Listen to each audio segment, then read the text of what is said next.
Subscribe कीजिए हमारे channel को और बेल आइकन को दबाइए हमारी लेटेस्ट वीडियो सबसे पहले देखने के लिए। पुण्यमयी प्रवृत्तियों की ओर से घोषणाएं हुई, जिनमें पहली घोषणा योगेश्वर श्री कृष्ण की है।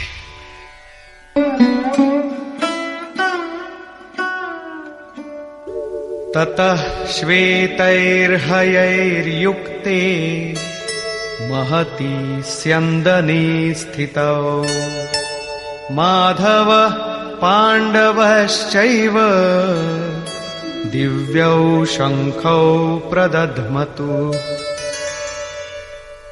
इसके उपरांत श्वेत घोड़ों से युक्त, जिनमें लेश मात्र कालिमा दोष नहीं है, श्वेत सात्विक निर्मलता का प्रतीक है। महति स्यन्दने, महान रथ पर बैठे हुए योगेश्वर श्री कृष्ण और अर्जुन ने भी अलौकिक शंख बजाए। अलौकिक का अर्थ है लोकों से परे, मृत्युलोक, देवलोक, ब्रह्मलोक। जहां तक जन्म मरण का भय है, उन समस्त लोकों से परे पारलौकिक, पारमार्थिक स्थिति प्रदान करने की घोषणा योगेश्वर श्री कृष्ण की है। सोने चांदी काठ का रथ नहीं, रथ अलौकिक, शंख अलौकिक, अतः घोषणा भी अलौकिक ही है। लोकों से परे एकमात्र ब्रह्म है, सीधा उससे संपर्क स्थापित कराने की घोषणा है। वे कैसे ये स्थिति प्रदान करेंगे?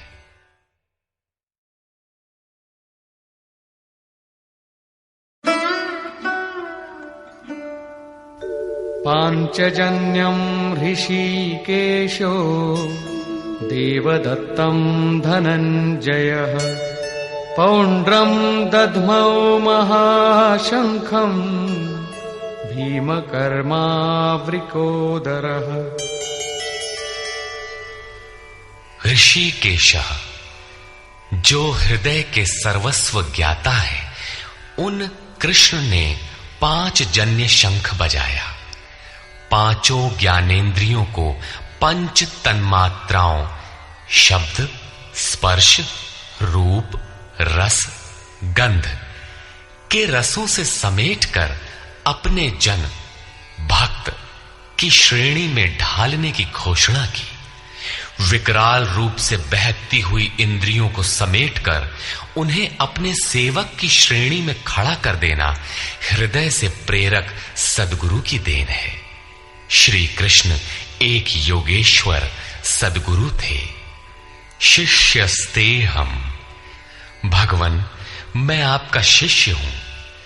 बाह्य विषय वस्तुओं को छोड़कर ध्यान में इष्ट के अतिरिक्त दूसरा न देखें, दूसरा न सुने, न दूसरे का स्पर्श करें। ये सद्गुरु के अनुभव संचार पर निर्भर करता है। देवदत्तम धनंजयः, दैवी संपत्ति को अधीन करने वाला अनुराग ही अर्जुन है। इष्ट के अनुरूप लगाव, जिसमें विरह, वैराग्य, अश्रुपात हो। गदगद गिरा नयन बह नीरा, रोमांच हो। इष्ट के अतिरिक्त अन्य विषय वस्तु का लेश मात्र टकराव न होने पाए, उसी को अनुराग कहते हैं। यदि ये सफल होता है तो परम देव परमात्मा में प्रवेश दिलाने वाली दैवी संपद पर आधिपत्य प्राप्त कर लेता है। इसी का दूसरा नाम धनंजय भी है। एक धन तो बाहरी संपत्ति है, जिससे शरीर निर्वाह की व्यवस्था होती है। आत्मा से इसका कोई संबंध नहीं है। इससे परे स्थिर आत्मिक संपत्ति ही निज संपत्ति है। बृहदारण्य कोपनिषद में याज्ञवल्क्य ने मैत्रेयी को यही समझाया कि धन से संपन्न पृथ्वी के स्वामित्व से भी अमृतत्व की प्राप्ति नहीं हो सकती। उसका उपाय आत्मिक संपत्ति है। भयानक कर्म वाले भीमसेन ने पौंड्र अर्थात प्रीति नामक महाशंख बजाया। भाव का उद्गम और निवास स्थान हृदय है, इसलिए इसका नाम वृकोदर है। आपका भाव लगाव बच्चे में होता है, किंतु वस्तुतः वो लगाव आपके हृदय में है, जो बच्चे में जाकर मूर्त होता है। ये भाव अथाह और महान बलशाली है। उसने प्रीति नामक महाशंख बजाया।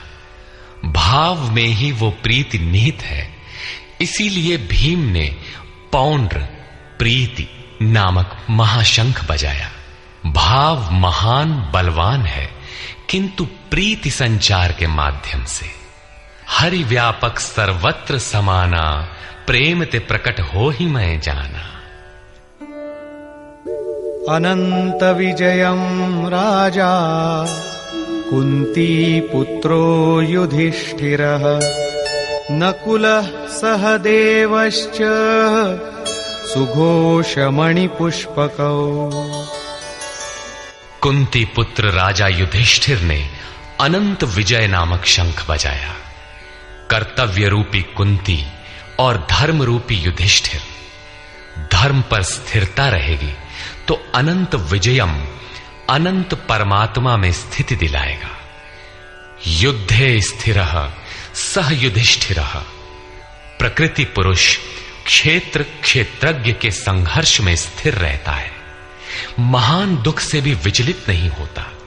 तो एक दिन जो अनंत है, जिसका अंत नहीं है, वो है परम तत्व परमात्मा, उस पर विजय दिला देता है। नियम रूपी नकुल ने सुघोष नामक शंख बजाया। ज्यों ज्यों नियम उन्नत होगा, अशुभ का शमन होता जाएगा, शुभ घोषित होता जाएगा। सत्संग रूपी सहदेव ने मणि पुष्पक शंख बजाया। मनीषियों ने प्रत्येक श्वास को बहुमूल्य मणि की संज्ञा दी है। हीरा जैसी श्वासा बातों में बीती जाए। एक सत्संग तो वो है जो आप सत्पुरुषों की वाणी से सुनते हैं, किंतु यथार्थ सत्संग आंतरिक है। श्री कृष्ण के अनुसार आत्मा ही सत्य है, सनातन है। चित्त सब ओर से सिमटकर आत्मा की संगत करने लगे, यही वास्तविक सत्संग है। ये सत्संग चिंतन, ध्यान और समाधि के अभ्यास से संपन्न होता है। ज्यों ज्यों सत्य के सान्निध्य में सुरत टिकती जाएगी, त्यों त्यों एक एक श्वास पर नियंत्रण मिलता जाएगा।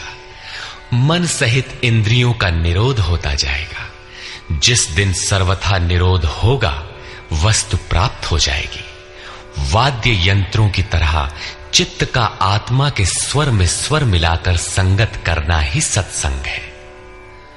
बाह्य मणि कठोर है, किंतु श्वास मणि पुष्प से भी कोमल है। पुष्प तो विकसित होने या टूटने पर कुम्हलाता है, किंतु आप अगले श्वास तक जीवित रहने की गारंटी नहीं दे सकते। किंतु सत्संग सफल होने पर प्रत्येक श्वास पर नियंत्रण दिलाकर परम लक्ष्य की प्राप्ति करा देता है। इसके आगे पांडवों की कोई घोषणा नहीं है, किंतु प्रत्येक साधन कुछ न कुछ निर्मलता के पथ में दूरी तय करता है। आगे कहते हैं,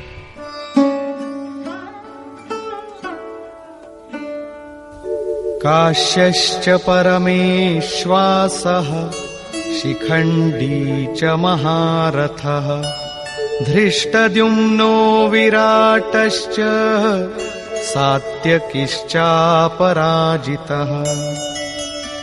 काया रूपी काशी।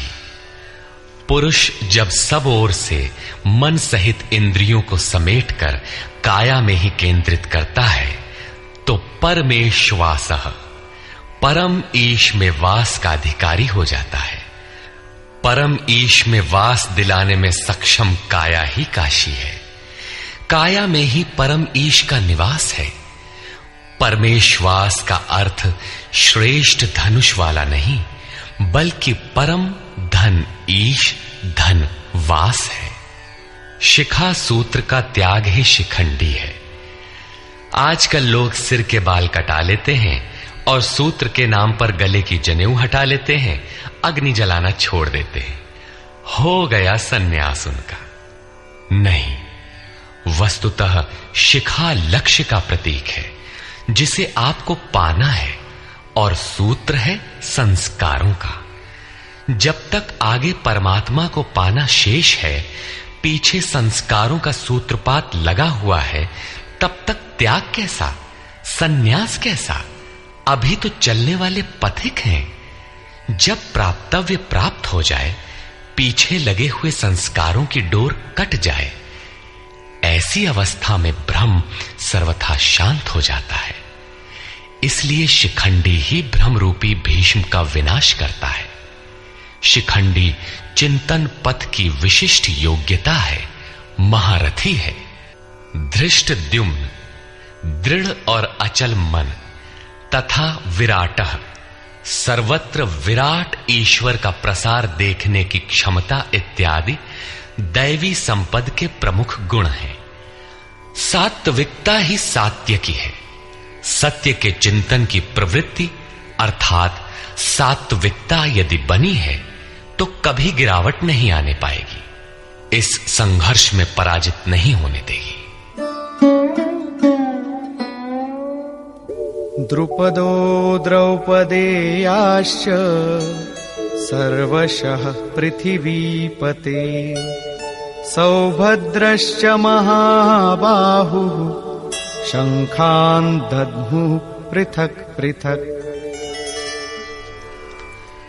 अचल पददायक द्रुपद और ध्यान रूपी द्रौपदी के पांचों पुत्र सहृदयता, वात्सल्य, लावण्य, सौम्यता इत्यादि साधन में महान सहायक महारथी हैं तथा बड़ी भुजा वाला अभिमन्यु, इन सब ने पृथक पृथक शंख बजाए। भुजा कार्यक्षेत्र का प्रतीक है। जब मन भय से रहित हो जाता है तो उसकी पहुंच दूर तक हो जाती है। हे राजन, इन सब ने अलग अलग शंख बजाए, कुछ न कुछ दूरी सभी तय कराते हैं। इनका पालन आवश्यक है, इसलिए इनके नाम गिनाए। इसके अतिरिक्त कुछ दूरी ऐसी भी है जो मन बुद्धि से परे है। भगवान स्वयं ही अंतःकरण में विराज कर तय कराते हैं। इधर दृष्टि बनकर आत्मा से खड़े हो जाते हैं और सामने स्वयं खड़ा होकर अपना परिचय करा लेते हैं। सघोषोधार्तराष्ट्राणाम् हृदयानि व्यदारयत् नभश्च पृथिवीं चैव तुमुलो व्यनुनादयन्। उस घोर शब्द ने आकाश और पृथ्वी को भी शब्दायमान करते हुए धृतराष्ट्र पुत्रों के हृदय विदीर्ण कर दिए। सेना तो पांडवों की ओर भी थी, किंतु हृदय विदीर्ण हुए धृतराष्ट्र पुत्रों के। वस्तुतः पांचजन्य दैवी शक्ति पर आधिपत्य, अनंत पर विजय, अशुभ का शमन और शुभ की घोषणा धारावाही होने लगे तो कुरुक्षेत्र आसुरी संपद, बहिर्मुखी प्रवृत्तियों का हृदय विदीर्ण हो जाएगा। उनका बल शनैः शनैः क्षीण होने लगता है। सर्वथा सफलता मिलने पर मोहमयी प्रवृत्तियां सर्वथा शांत हो जाती हैं। सब्सक्राइब कीजिए हमारे चैनल को और बेल आइकॉन को दबाइए हमारी लेटेस्ट वीडियो सबसे पहले देखने के लिए।